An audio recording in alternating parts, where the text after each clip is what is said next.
Here with Brian Windhorst, Nick Friedell, and Tim Bontemps. All right, gentlemen, you guys are all locked in, plugged in on these teams. So I want to do this a little bit hoop collective style, if I could borrow that from you for a moment, Brian, and start with you. Let you kick it around here with the reporters. But what is your feeling coming into this massive Game 4? It reminds me of the last round when Boston was down 2-1 going in Milwaukee in Game 4, and I felt like whoever won that game was eventually going to win the series. And I feel the same about tonight. Even though the Heat have home court, even in the event of a Boston win tonight, I feel like if Boston is able to reestablish themselves, especially since we don't know what Jimmy Butler is going to be the rest of this series. We don't know what Tyler Hero is going to be the rest of this series.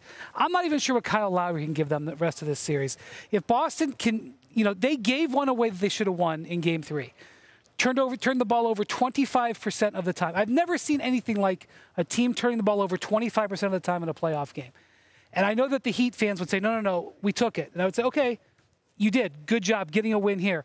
But if Boston lets this go 3-1, they can't recover. If it goes 2-2, my feel is that the Celtics would have the edge just because of health, regardless of anything else. Yeah, I mean, look, when you look at the way this series has played out, the Celtics have been dominated in 2 quarters. And because of that, they've lost 2 games. Now, the 2-quarter, 2-game thing is not exactly the way this thing has played out, right? The Heat have It offends the Heat fans when you say that about that, just so you know. Like, they get very upset. There's been a lot of angst about that stat. But what I will say is when you've seen the Celtics play bad, they've looked really, really bad, right? And that's been because of the way the Heat have been able to impact them with their physicality. And I think that's the whole key to this game tonight.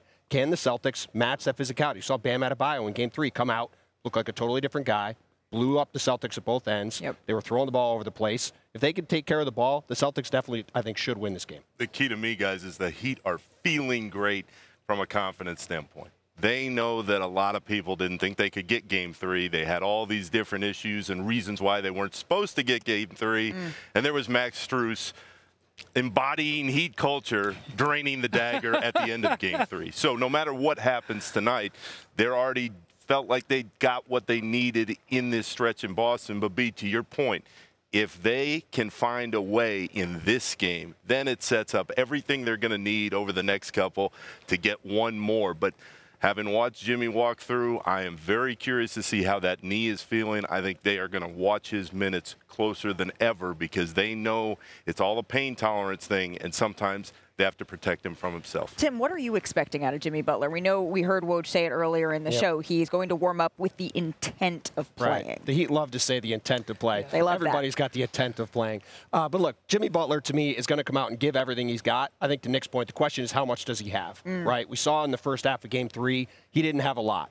Like, when he didn't come out for the second half, we were surprised. But when you heard he had knee inflammation, you weren't stunned because of the way he looked. And I think with this series going every other day going forward, it's a real question, to Brian's point, what he's going to look like. Because if he isn't the Jimmy Butler he was in the first couple of games, the Heat have got to get this done as quick as possible because the longer this goes, the more it goes to Boston Malika, State. in the first round, he missed a game because of knee inflammation against the Hawks.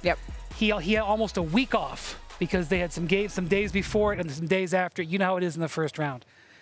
His first game back after like a week off, he had his worst game of the playoffs, 5 of 16 shooting. Now, he did some of the same treatment yesterday that he did leading up to that, including, I'm told, dry needling, which I had once and I didn't like. And I would have been in a bad mood if I was Jimmy. Needling is. I have it regularly, and it's not fun. And I saw him today, and I don't think he was in a very good mood at shoot-around. So I can understand that. So whether Eric Spoelstra for a decade has been saying, warming up with the intent to play, it means he's going to play. When the Celtics say Marcus Smart is questionable, that's a more accurate portrayal because twice Marcus Smart's been questionable in this postseason and then not played.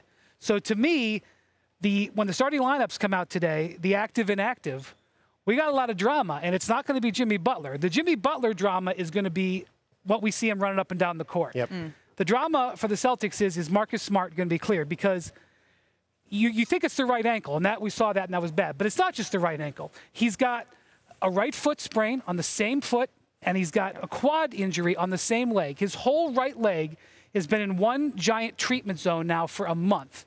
So, and the Celtics are going to have to balance caution because if they lose this game, it's big trouble, and knowing how important he is. Absolutely, but that seems to be the case on both sides. When you look at PJ Tucker the other day when I saw him at shoot-around, he had a stem machine hooked up to his quad, and his entire quad was jolting violently from the shaking of the stem this morning machine. Too. Yeah, so it seems like injuries just for this entire... More of attrition. Exactly. If you enjoyed this conversation, though, please check out the Hoop Collective podcast with Brian Windhorst and the team of ESPN's insiders, sort of an in-the-life around the NBA world type of deal. Gentlemen, thank you so much for joining us here on NBA Today. Thanks for watching ESPN on YouTube. For live streaming, sports, and premium content, subscribe to ESPN+.